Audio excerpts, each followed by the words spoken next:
This is why you should always keep your phone charged. A girl named Marissa came home from school at around 3 p.m. She walked in the door and told her mom that some random number kept calling her all day. Her mom told her the person may have the wrong number and just to ignore it. Marissa said okay and begins to do her homework. A couple hours later, she receives a phone call from the same number. Marissa answers it this time and says, "Hello?" The man then says, "We finally found you. Don't worry, bunny." Marissa begins to panic and tells her mom what just happened. Her mom's face goes blank and says, "What did the man just call you?" Marissa says, "He called me bunny." Her mom yells and says, "Grab your stuff, we need to leave." Marissa, confused, packs her things and gets into the red car. Her mom begins driving fast and turns on the radio. The radio says, "The baby named Marissa who was kidnapped in the hospital 10 years ago has been found and police are searching for a red car." Marissa looks at the woman and says, "Who are you?" The woman looks back and says, "You can call me mom." This just might be the craziest spring break story you've ever heard. Me and 14 of my friends decided to go to Cabo for spring break when we were in college. We rented an Airbnb and thought everything was going to be so much fun. But on the first night, there was already a couple of my friends that were too tired to go out, so we just decided to split up.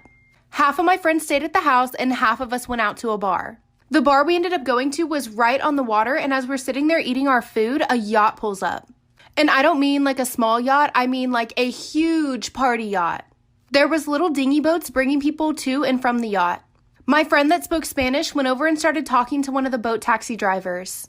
He said that if we wanted to, we could all jump on his boat and he would take us out to the yacht. Since it was spring break, of course I couldn't pass up on this opportunity, so I started running towards his boat to jump on because he was screaming for us to hurry. I was in such a hurry to make sure that I got on that boat, I didn't even look back to see if my friends were behind me. By the time that I realized none of my friends had come with me, I was already halfway to the yacht. Since I was already halfway to the yacht and I didn't speak any Spanish, I just decided to wait it out, get on the yacht, and make some friends when I get there. Luckily, there was plenty of other students there on spring break, so I made plenty of friends. I ended up just staying on the boat all night because the taxi stopped running, but as soon as I could get off in the morning, I went ahead and got off. I called a taxi to drive me back to the Airbnb, but whenever we pulled up to the gates of the neighborhood, there was security and police everywhere. My taxi driver kept driving and dropped me off at the front door, but when we pulled up to the Airbnb, it was literally surrounded by police. That's when I realized that this had to have something to do with me and my friends, and it wasn't just the area we were in. When I saw my friends, I ran up to them and asked them what was going on. It turned out that one of my friends who had stayed at the house ended up falling down the stairs in the middle of the night, breaking the banister and one of the paintings on the wall, and had to be rushed to the ER because he split his head open. The property manager had called the police to make sure that we paid for the damages to the house. The weird part is that they wanted it in cash and said we weren't leaving until we paid. My friend that spoke Spanish was the only one that was able to actually talk to the police. They told her that if we didn't pay for the damages to the house in cash, we weren't leaving the property. We had the money to pay for it, but not in cash because they were wanting over $2,000. We were all freaking out thinking that we were going to be held hostage here in Cabo forever. We all called our parents, who then contacted the U.S. Embassy, and before we knew it, our faces were all over the news with the headlines, 15 American college students held against their will in Cabo. At the moment, there was nothing we could do, so we just decided to go back in the house and sit down and wait. I guess the property manager had also ended up calling a maid service to help clean up the damage done inside the house. Whenever the maids got there, we explained to them what was going on and that we were absolutely terrified. Luckily, they had already seen the news, and so they were willing to help us. They moved all their cleaning supplies into the house and backed their van into the garage. They explained to my friend that if we all got in the van, they would drive us to a nearby hotel where we could stay the rest of the trip. The police were guarding the front door, but we all snuck around them and ended up getting out. We did have to stay in a gross hotel for about a week, though. Story time of how my best friend got so weirdly obsessed with me that she even plotted to kill my boyfriend. So at the time, me and this girl, let's just call her Olivia, had only been friends for about 2 years. I mean, we really did everything together. We were with each other 24/7, and I mean, we were pretty good friends. But the only thing about our friendship is she did not like when I had other friends. I mean, she didn't have any other friends herself, but literally she would joke around about strangling my other friends because she didn't like when I gave my attention to anyone else. But honestly, I just thought of it as a joke. And then I started dating this guy, let's just name him Jacob. He was probably the sweetest guy I had ever met, and he was a real simp for me. So we started dating and about 4 or 5 months go by, and he started getting these texts from a random number. And it would always be cringy things like leave her or you die, get away from her, and like stupid cringy threats. Then one night, me and him were just hanging out. Then he gets a text with his exact address saying he had till tonight to leave me or he wouldn't see another day. Then we hear a knock at the door. I'm running out of time, like for part 2. Part 2 of how my best friend got so weirdly obsessed with me that she plotted to kill my boyfriend. So continuing with the story, we heard a knock at the door and it ended up being her. And she said, "Oh, I'm just coming by to check on you and make sure you're okay." Mind you, we were at his house. And he looks at me like, what is she doing here? So I asked her to leave, and then she ends up getting so mad at me just because I asked her to give us alone time. So the night goes on, and then when I get home, she's in my room. At this time, my whole entire family was out of town, and I was the only one home. So I was like, hey.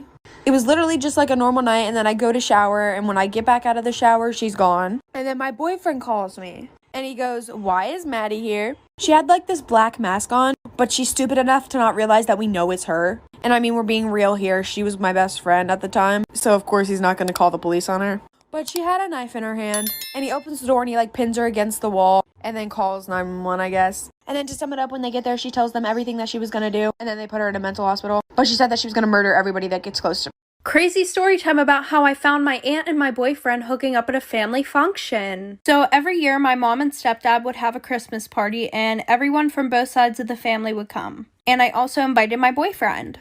And at this time, my boyfriend and I were both juniors in high school. So everybody came to the party and everything was going good. Well, like an hour into the party, all the adults were super drunk. So before we all opened gifts, I decided to help my mom clean up dinner. So while I'm washing the dishes, I look over and my aunt and boyfriend are talking a lot. And she started to get really touchy with him, but I didn't think anything of it because she was super drunk. So after I'm done cleaning up, we all start opening gifts. And my boyfriend goes up to my room to go get his phone off the charger. And after he went upstairs, my aunt was like, oh, I need to go throw up. So about 10 minutes goes past and my boyfriend's still up in the room grabbing his phone, so I went to check on him. And I walk upstairs to see my aunt and my boyfriend laying on my bed making out.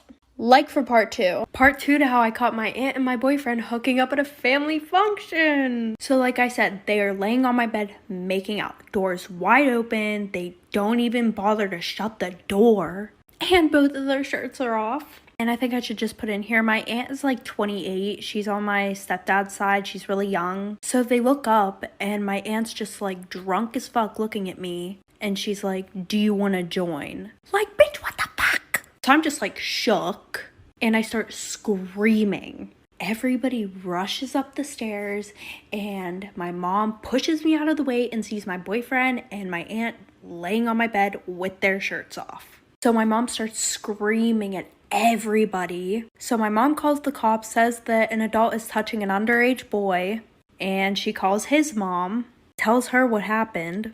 So my boyfriend and I broke up, so that spread around the whole school, and word got out that they actually started seeing each other. Story time about how my mom threw hot boiling water at my dad. Okay, so boom. My parents been together for 15 years at this point and I was only 14. My parents were only dating for a couple of months and then my mom got pregnant with me. So they ended up getting married soon after. The only problem with that is my mom never really got to know my real dad. He had anger issues, and I'm talking real anger issues. And he refused to go to therapy. Well, I'm sure you guys guessed it. My dad was putting his hands on my mom, and I mean beating her for dumb reasons. And every time I tried to stop it, my dad would literally turn around and beat me too. You would think he would stop for his daughter, but because he would beat me so bad, my mom always told me to stay out of it. Well, one day my mom was cooking and she was boiling some water. My dad came home and seen that she was cooking and got angry. He said that his food should be ready before he gets home. My mom just stayed quiet and he went to go hit her. But this day, my mom was tired of it. So something changed. Like for part 2. Part 2 on how my mom threw hot boiling water at my dad. So like I said, once my dad got home, he was super angry. He told my mom that his food should have been ready already, even though my mom was literally cooking it. So he went to beat her. But my mom was sick of it. So as he went to hit her, my mom just took the boiling water and threw it at his face. My dad screamed, ran upstairs, and went into the bathroom. My mom took the keys, ran to the car, and we drove to her sister's house. My mom was hysterical. No one in our family knew what was going on in our household, so we had to explain everything to everyone. We called the cops on my dad, and now he's in jail. But I did ask my mom what changed this time. She said she couldn't stand there anymore, but not because of her, but because of me. She didn't want me to grow up thinking this was okay and that this how men treat their women. And she definitely didn't want him to lay one more finger on me ever again. So she had to build up the courage for herself and for me both. And I will always be super proud of my story time. My best friend slashed my tires. But before I get into the story time, I just want to let you guys know that my website is now officially open and the link is right in bio. So as you all know, I used to take clients, and during this time I was blowing up on social media. So I had this celebrity reach out to me and they wanted their nails done, and I'm like, of course. So I had to travel to them And of course, the first person I had to tell was my best friend. I told her all the details, where I was going, what time I was leaving, how far the distance was. And I thought she would be more happy for me, but her response was like, oh, that's cool, I guess. But I didn't really think much of it. So the morning of, I had to get up early to drive out there because it was a 2-hour drive. And then I noticed all my tires are slashed. And I checked the cameras and it was her. But that's okay because I got her dad to drive me. One time I was behind the register at Victoria's Secret. This customer walks in and immediately everybody spots her as a red flag. She's just picking up items, throwing them in her bag, not looking at sizes, not looking at colors. So everybody's like, Everyone's on their walkie like, watch this customer. She's coming to the fitting room. She's headed to the cash wrap. Somebody get her. Check her ID. Get her. Get her. She has a bag full of stuff. And guess who gets her at the register? Me. So she comes to my register and she dumps out her stuff and we're having a regular conversation. Hi, how are you? Yada, yada, yada. Her total comes up to probably between $700 to $900. It was expensive. My manager is at the register next to me talking to me on the walkie. Ashley, make sure you get that ID. Don't matter what she's using, make sure you get that ID. So I ask her for the ID because she's paying credit. Why do you need to ask for my ID? Just take it, run it. I'm like, no, ma'am, I'm sorry. I need your ID for the purchase. She starts to raise her voice at me. So she's raising her voice at me. And I'm like, but I couldn't. I just couldn't, y'all. So I was like, I can raise my voice too. Do you want to play this game? Because I'll win, promise. And she's like, oh, well, what time do you get off work? And I'm like, I'm closing. I'm actually getting off at 11. Would you like to pick me up? And then she calls me stupid. She's like, you're fucking stupid. And I'm like, okay, you know what? I'm gonna eat that. Then she calls me a dumb bitch. Whew. So I took a deep breath. And I said, fuck you, you dumbass bitch. Your broke ass can't even afford these motherfucking clothes and you over here trying to scam me. Fuck off my line. And honestly, me and her just started going back and forth at each other like, My manager's like, go to the back, go to the back, go to the back. I'm still cursing her out as I'm walking to the back of the store. I really thought I would get fired, but I actually didn't. Story time about how I found out my sugar daddy was stalking me. Disclaimer, this is not my story time. It was sent to me on Instagram. I signed up to a sugar daddy website last year. I lost my job because of COVID. Just started my own small business and things were not going well. I also helped my parents out with money because I didn't want them to be working during COVID. I signed up to a website and instantly I started getting messages. One man stood out because he was very active and owned several businesses. I told him I didn't want to meet up because I just wasn't going to do that, but also because of COVID. He agreed to have a phone conversation with me and then eventually he offered me $5,000 a month. This was more than enough to help me and my parents out. After that, I was basically his online companion. He would text me and I would text back. We went out to dinner a few times, but because of COVID, we kept our distance. It was truly the perfect scenario for me. Then I noticed that he started to get really clingy. If I didn't text him back right away, he would get upset. One day I got another message from the sugar daddy website. Another man was asking me to go out to dinner twice a week, and he wanted to pay me $1,000 for this. So I said, of course. When I told sugar daddy number 1 that I'd be busy 2 days out of the week, he got really mad and asked me where I lived. I told him I couldn't tell him. Part 2 is up. That's when my sugar daddy asked me where I lived. I was not about to tell him where I lived. Disclaimer, this is not my story time. It was sent to me on Instagram. I told him I couldn't tell him. And he got really upset and offered me $2,000 more,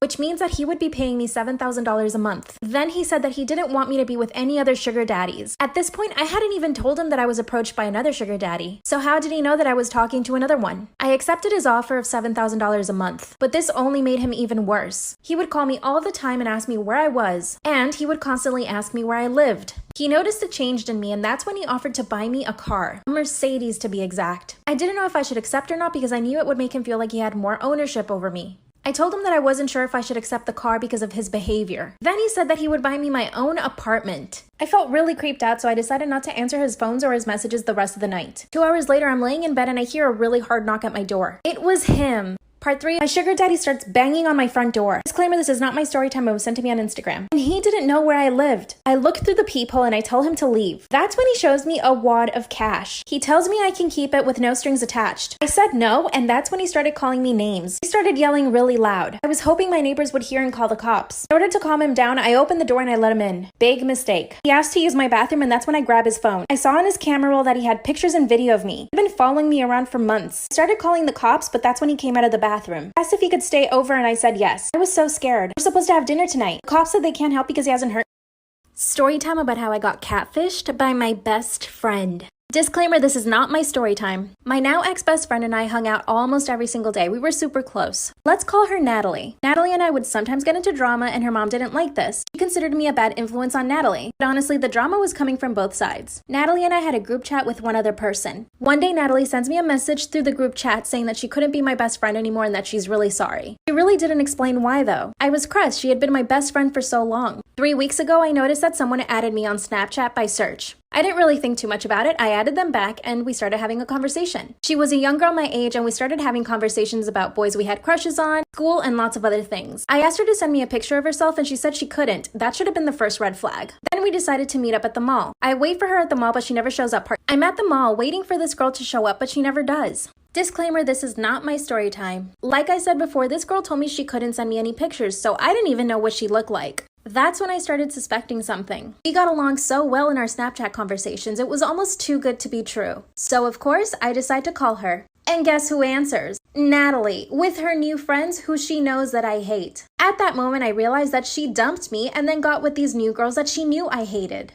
Of course, I was furious. I wanted to say something, but before I could, Natalie hung up the phone. And of course she did. She knew I was going to go off on her. Well, I start calling Natalie's phone several times, and she doesn't answer. Then I see that she unadded me off Snapchat and blocked me. So now I have no way of getting in contact with her. I spent weeks talking to this girl only to find out it was my ex-best friend catfishing me. So of course, I drive all the way to Natalie's house and her mom answers. Part 3 is up. So I show up to my ex-best friend's house who's been catfishing me for weeks. Disclaimer, this is not my story time. Her mom was not happy to see me. Like I mentioned before, Natalie's mom thought I was a bad influence on her because we always got into drama. I proceed to tell Natalie's mom everything in detail. Her mom was shocked. She couldn't believe that her little daughter would be capable of such a thing. She was so mad, and it was so satisfying to me. I leave Natalie's house and I go home. The next day, I see that all of Natalie's new friends are posting on their social media saying that Natalie's phone got taken away for a few months, and that whoever did it, F you. I know they know it's me. It turns out Natalie's mom took her phone away for a whole month and deleted all of her social media. She totally deserves it. Natalie and her new friends are in a different school. And here's the kicker, I'm gonna be going to the same school. Now I'm just hoping they don't try to do something to me.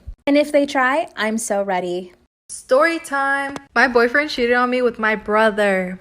By the way, this is not my story time. It was sent to me on Instagram. So this took place in middle school. I was in 7th grade. And one day there was a new kid in my class. His name was Dylan. And I like making people feel welcome. So I was just talking to him and showing him around the school. And after that, I just ended up getting his number and we started texting. After texting for a few months, he finally asked me out, so I was super happy. Then I started inviting him over my house, but I would tell my parents he's just a friend because I was too young to date. But he would always be over my house. Since my brother was only a year older, he would always be hanging out with us as well. So during this time, soccer season came up, so I couldn't really hang out after school anymore. So Dylan and my brother would just continue hanging out without me. I didn't really think much about it, but one day my practice got canceled due to the weather. And when I came home, you won't believe what I saw. Part 2 is up. Part 2. Like I said in part 1, my soccer practice got canceled early due to the weather, so I got to come home early. And the first thing that I do when I get home is run into my brother's room, because usually Dylan and my brother are just playing video games, but not this time. I walked into them making out. So at this point, I didn't even know how to react because neither one of them has ever came out to anybody. I was just overall confused and a little pissed off. It turns out they both had feelings for each other and they both came out at the same time. And I didn't speak to either one of them for like a month, but I got over it because I realized how much my brother really loves Dylan. But now fast forward 8 years, they are still together and they plan on getting married soon. If you want to send me a story time, send it to my Instagram at Anacrylics. Story time about when my mom caught me doing it with my best friend. I was 16 at the time, and there was this new boy that moved in across the street from us. He was super cute, and I noticed him right away. My parents were super strict. I wasn't allowed to have a boyfriend or even any guy friends, and I knew right away that I wanted to at least become this guy's friend because he was so cute. So one day I told my mom, hey, why don't we take cookies or something to welcome the new neighbors in town? And my mom was like, that's a great idea.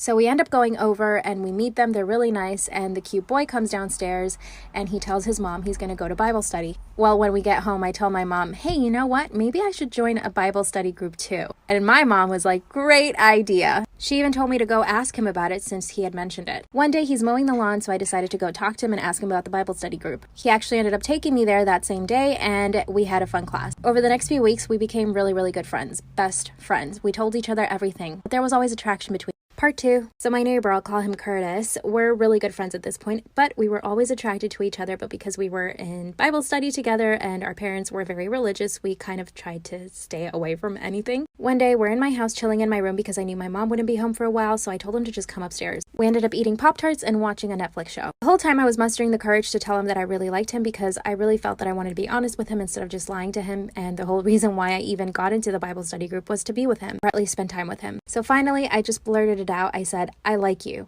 and I like you like a lot. He just stares at me blankly. He doesn't know what to say, and I could tell that he was kind of nervous. So I said, do you like me too? He said, yes, you know that I do. And then we started making out. This was the first time I'd ever been kissed, and it was the first time I'd ever had a boy in my room by myself. I kept thinking my mom could come home at any moment, so I told him that he should go home. Suddenly, we're on my bed, and we're doing things that I'd never done before. Suddenly, my door swings open, and guess who it is?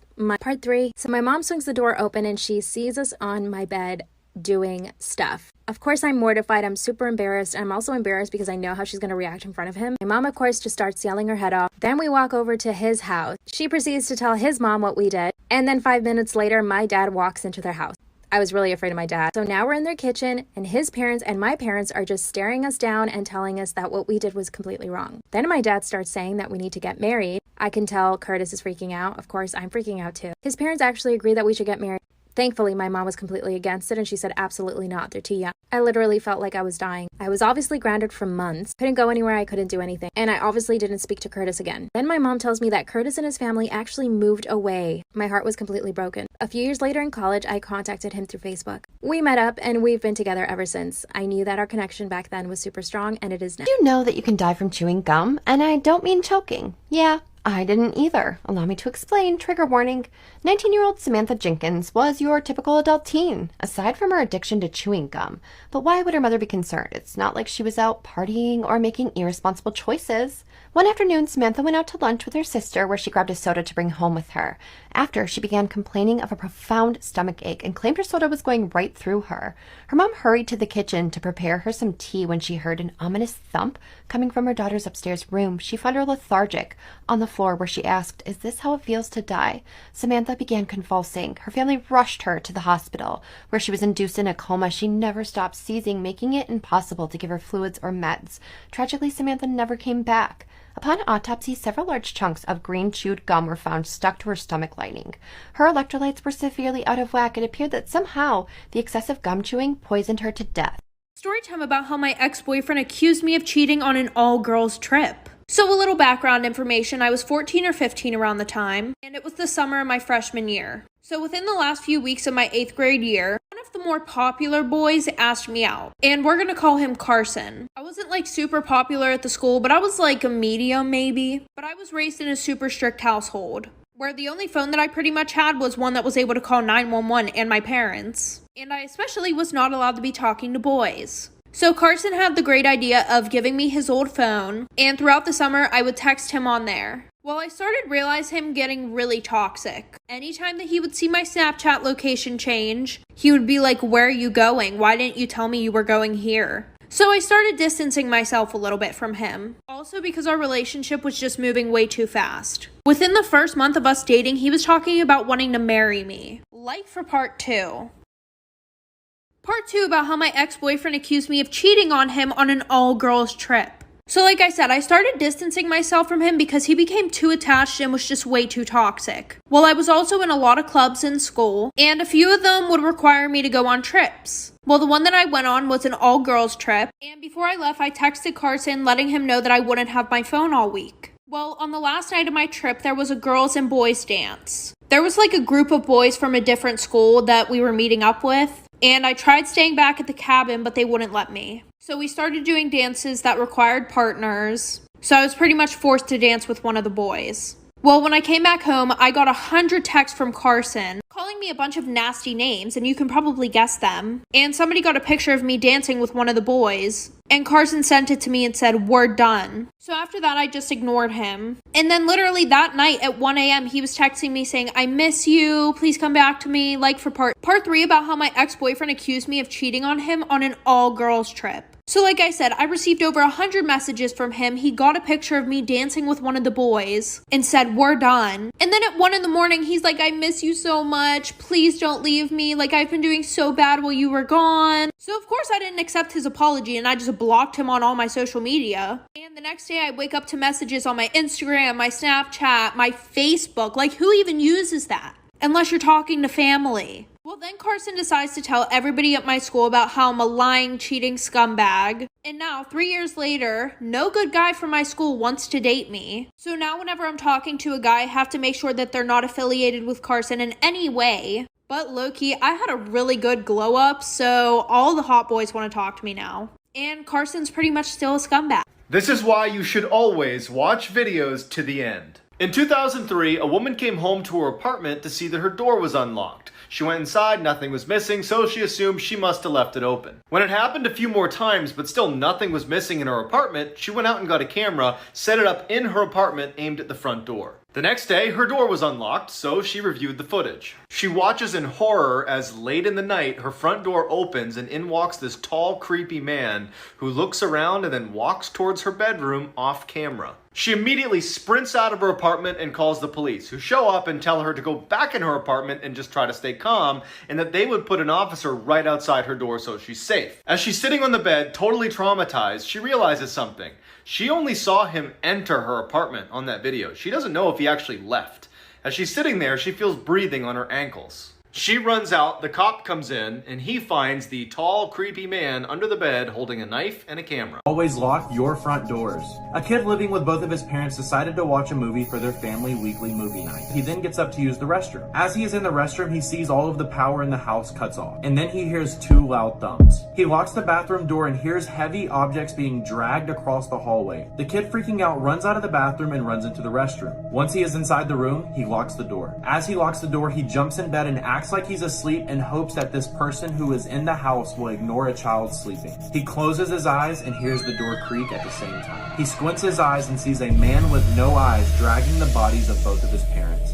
The man dragging his parents sits his mom's dead body in a chair facing him, and then sets the dad's body on the floor facing up. It was almost like whoever was in the house who killed them wanted him to see it. He then sees the man writing something on the wall and then climbs under his bed. He laid there for hours knowing that if he moved a muscle, he would end up just like his parents. He finally built up enough courage to read the wall, and the writing on the wall said, "I know you're awake."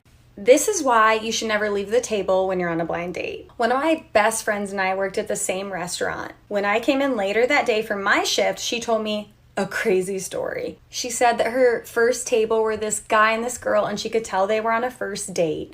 The girl was nervous, so she ordered a glass of wine. As far as she knew, the date seemed to be going well, and the girl got up to go to the bathroom. Right when my friend was about to come over and bring the silverware, she saw him put something in her wine. My friend, obviously terrified and freaking out, let our manager know, who then let the police know, and ran into the bathroom to tell her what was going on. The girl ended up staying in the bathroom until the police came, arrested him, and escorted him out of the building. It was noon. I just found out that my daughter is engaged and getting married to a man who is 20 years older than her. She's 19 and he's almost 40. Apparently, she's been seeing this man for the last 6 months and recently announced their engagement. I am in disbelief. What makes it worse is that she had confided in my sister, her aunt, about this when she first started seeing this guy. My sister encouraged her to do what makes her happy and basically pushed her into this relationship. Now she swears up and down that he's the love of her life and they're meant to be. She just told me about the relationship 2 weeks ago because she said she knew her father and I wouldn't be okay with it and was afraid of my reaction. She wanted me to meet her future husband before she introduced him to the rest of the family, so she invited me to brunch with them. When I arrived, I could instantly tell that this man knew what he was doing. I can't fathom what a 19-year-old and a 40-year-old have in common. I know this man is well off from the way he spoke about work. I could feel my teeth grit every time he put his hand on my daughter's lap, and it made me extremely uncomfortable to see them affectionate towards each other. Throughout the entire brunch, I was biting my tongue. However, when he mentioned that he wanted to purchase a house in another state for them to start a family soon after the wedding, I lost it. Things got extremely heated from here.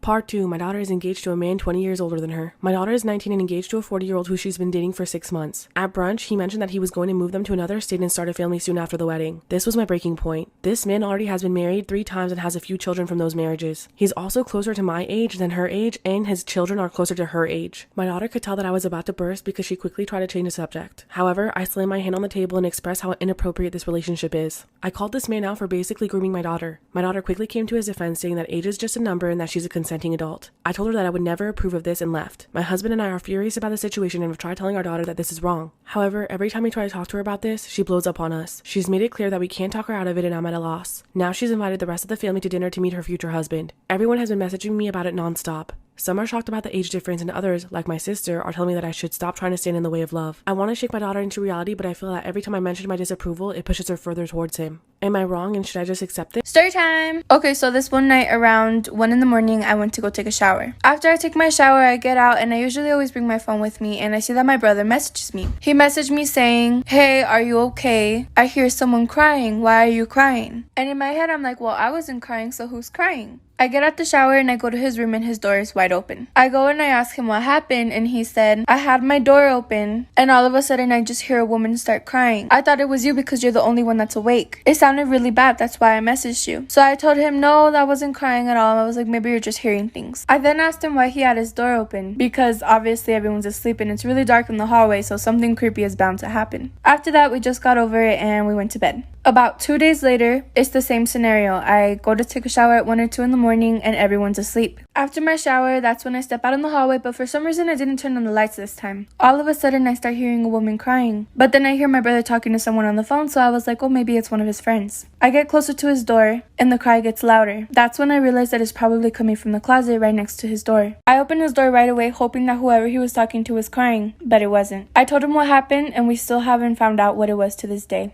Story time! Okay, so a few years ago, my tia lost her son to cancer when he was only 6 years old. Now, fast forward a couple of years, my tia tells everyone that she wants to throw herself a birthday party because she hasn't had fun since her son passed. Fast forward a few days later and it's her birthday and we all get to the party and we're having a lot of fun. But then me and my cousins were being chismosas and we began to explore the ranch. So we ended up walking into a field where they grow all the crops. As we're walking, we see this little kid running through the water. And obviously we were like, what the hell is that? So then we walked closer to the little kid, but then he started running, so we all panicked and we ran back to the party. We told everyone, but they didn't believe us and they said that it was probably just a worker. Fast forward 3 to 4 hours later, we're still at the party having fun, but then my tia gets a call. And the person on the phone told her that her son wants to let her know that he is here to celebrate her birthday. And that he's happy so she doesn't have to look for him anymore or be sad anymore. Till this day, me and my cousins still don't know if that was her son that we saw playing in the water, but we still feel really bad for running away from him. Story time! The time I did an influencer's nails. So as you all know, I used to take clients back in the day. This happened about a year ago. They DM'd me on Instagram saying they found me on TikTok and would love to get their nails done. And of course I accepted because I was such a huge fan of them. Then she sent me the nail design that she wanted done. And this set had literally bling design on all fingers. It was a lot. And then said she's free the next day and I said, okay, great. I was so nervous and excited, so I practiced the set so many times and I literally didn't sleep. So the day comes and she would literally refuse to say anything to me, like her manager would talk for her, which was pretty odd, but I'm here to do her nails. And the nails came out just the way she wanted, and then she refused to pay me and said she'll pay me through promotion and never promoted me. Okay, so story time. So basically one time in 5th grade, my dad took me to get breakfast from Dunkin' Donuts. We went there before school like always, and as we were there, this strange man outside was staring at me and like making faces. Super creepy. We didn't know him or anything, so we walked inside and I was kind of freaked out. I told my dad that I was creeped out by him and he told me that nothing bad was gonna happen. Or so he thought. So we got our foods and we ate it, everything was fine, chill. After we were done, we got up to leave. The man was gone by now, so I felt better But then on the way to my school, I saw him walking on the sidewalk. I figured he was going to his house or somewhere else. When we got to my school, no one was outside. It was kind of weird. We went to open the door because my dad was a part of the PTA, so he came in with me. The door for some reason was locked. My music teacher out of nowhere ran out and brought us inside quickly. She told us that our whole school was on code red. Scary. And that a man was in our school, so we went inside and I went and hid in the music room. Like for part 2. Okay, so part 2. So I went and hid in the music room. Dad was in the PTA room, which was close by. Literally started crying because I was so scared and they weren't telling us anything because we were too young. I guess they didn't want to scare us. That didn't work. Once the code red was over, about 30 minutes later, we went to class. I went to go find my dad and make sure he was okay and see if he knew anything, and he didn't. When I got in my classroom, we were all talking about it, and my teacher said that the man just walked in and told them he was looking for one of his teachers from like 15 years back. Huh? They gave us a description of the man, and I realized it was the same man from Dunkin' Donuts. He just walked in my school. I was freaked out because I saw him at Dunkin' Donuts before school started, and I hoped I never saw him again. But a few weeks later, I saw him again multiple times at the same Dunkin' Donuts. He literally just stared at me all the time. So yeah, that's my little story. Creepy story time about how my aunt passed away, part 2. So like I said, she makes us all sit down at the kitchen table and she pulls out a Ouija board. She was like, I found out how I can get some answers. I just feel like I need you guys around me for positive energy. And my family is very, very religious. Like, we don't fuck with that shit. But because my mom felt bad for her, she let her use it in our house. But my mom didn't want my sisters and I around that, so she just sent us to bed. Well, the next morning, I wake up and I ask my mom what happened with the Ouija board situation. My mom just said that it was really scary because before she thought it was like a load of bullshit. And she said that her and my dad didn't touch the Ouija board because, like I said, they were very religious and did not mess with that stuff. But apparently, it said for her not to buy a house with the numbers 2815. Well, 2 years later, my aunt got remarried, and her husband ended up having 2 kids. So they bought a new house, and no, it didn't have the numbers on it. One of their kids accidentally shattered the glass door, so they went and got a new one, and it came with those exact numbers on it. 2 days later, the house burnt down and nobody survived.